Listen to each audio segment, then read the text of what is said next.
控制各种不好情绪的最有效的方法是什么？对我来说吗？因为我觉得你现在控制的特别好。我以前你看，就我们刚搬来巴厘岛的时候，我那时候就是，你可能也感觉到我，可能你可能感觉不到，但是 Lance 肯定会很有深有体会，就是我会因为一个很小的事情就会有点不开心或者生气什么的。那个时候我是完全不知道怎么去控制。首先，我会减少很多这种让我有不好情绪的这种事情的发生。比如说，可能如果以前 Scott 他做一些小事，比如说他穿着鞋在房间乱走，我会生气。但现在这个事情不会让我生气。比如他以前他吃完饭，他想过1个小时再洗碗，他想把碗堆在那里，我会生气。但现在我不会生气，然后就让他这样子 let it go， 就让他这样子发生。我觉得我把这些事情看开以后，它不会变成让我生气的一个东西，所以我日常生活中生气的频率就会降低。然后一旦真的生气的话，可能是一些我还无法接受的一些东西。接触了一个新词叫正念，我可能会用正念这个东西。我会就是去反思，我是为了一己之私，就是去随便发脾气去愤怒，还是真的是对方的责任呢？很多情况下不是对方的责任，不是对方的错，就是自己想要发自己的脾气。然后那种情况下，我把这个东西区分清楚之后，我会认为我没有什么理由去生气去发脾气。有时候你的情绪来，有时候你比如说别人会开导你说啊，你不要生气，不要伤心，但是你就是伤心，你忍不住啊。我觉得可能去接受自己的情绪，不要因为自己生气而感觉自己怎么会这样子呢？不要因为自己生气感觉自己怎么是这样子呢？就是不要去随便评价自己。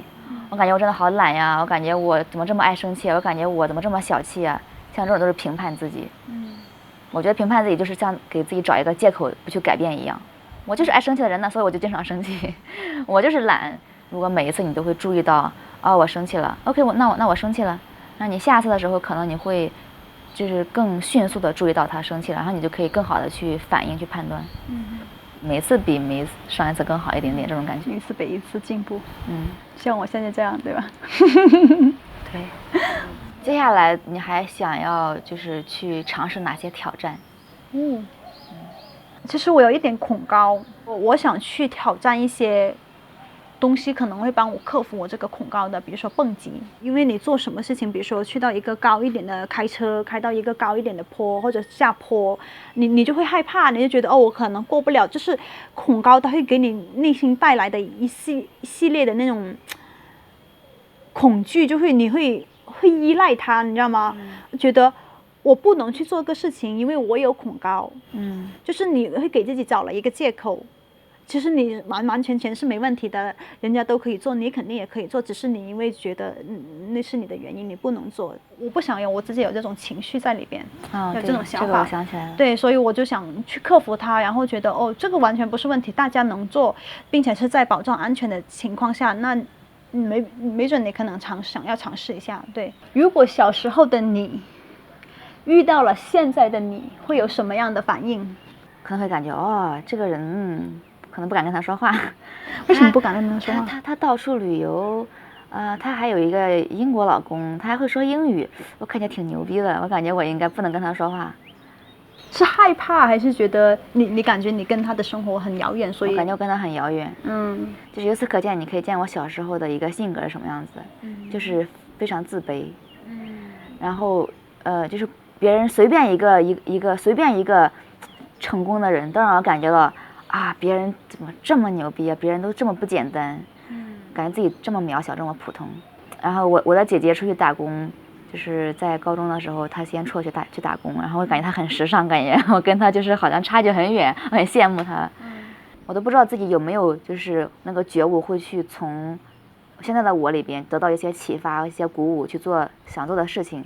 我都不确定自己会不会有这样行为，可能会就是会受打击啊，会自我怀疑啊，会感觉自己就这样了。我小时候确实是挺自卑的一个孩子，维持了很多年。你有没有最希望改变自己的一个地方？可以是身体部位，可以是你的思想，可以是你的性格，可以是任何东西。我还想要再改变的一点就是，我应该对所有的事情或者所有的人都应该是抱着一个开朗的一个态度去，无论比如说像我们做什么户外的，以前我可能是很抗拒的，我不想，我就说为什么要早起4、5点钟早起去看日出，为什么？然后为什么要开车2个小时？小时要去海边，然后还骑着摩托车，这种以前我有点抗拒，我不明白这个意义在哪里。但是现在我好像就觉得，哎，确实啊，就是你去看完那个景色之后，你整个人的身心都得到了感觉是有一种治愈。对，我现在我觉得我有在改变这个，然后我希望我可以做得更好，就是无论对事或者人都有一个比较开朗的一个态度，然后尽可能的多去接触之后，才有自己的想法，而不是听别人说。对，认识和了解自己最有用的事情是什么？对我来说，我觉得是看书。我真的觉得，我以前跟你说过这句话，就是你遇到问题，然后你想知道答案，看书，书里面会有的。不是随便听哪个人说1句2句，或者从网上就是百度一下那种片段式的之类的，而是有那么一本书在那里，然后有一个思想在那里，然后在我自己身上得到了验证。然后我会感觉会更加坚定，不会因为网上的一个左派一个右派，然后不知道该怎么办，而是我自己知道，哦，这点是这样子的。现在我看小说，我都感觉到，哦，看小说都是有意义的。以前我认为看小说可能就是看个故事，就是图个乐。那现在发现看小说，看那种人物小说，你都可以看到自己的影子，或者你都可以去看到就是镜子里面的自己，就可以去反思之类的，或者是去让自己更加有勇气。所以看书肯定是对我来说是最有用的一个东西之一。你对于就是打算想要生孩子的人，对他们有没有任何的提醒建议？不要就是提前给自己制造那种各种焦虑，明白吗？比如说，哎呀，我有小孩了，我担心我肚子长纹了怎么办？你不用那么紧张，就是或者我身材变形了怎么办？就是我以前也会这种，就会提前给自己制造各种焦虑，然后就是很害怕，各种担心，各种害怕，其实没有那么恐怖。既然你已经决定要一个小孩，那你肯定知道，就是有一些是必要的牺牲。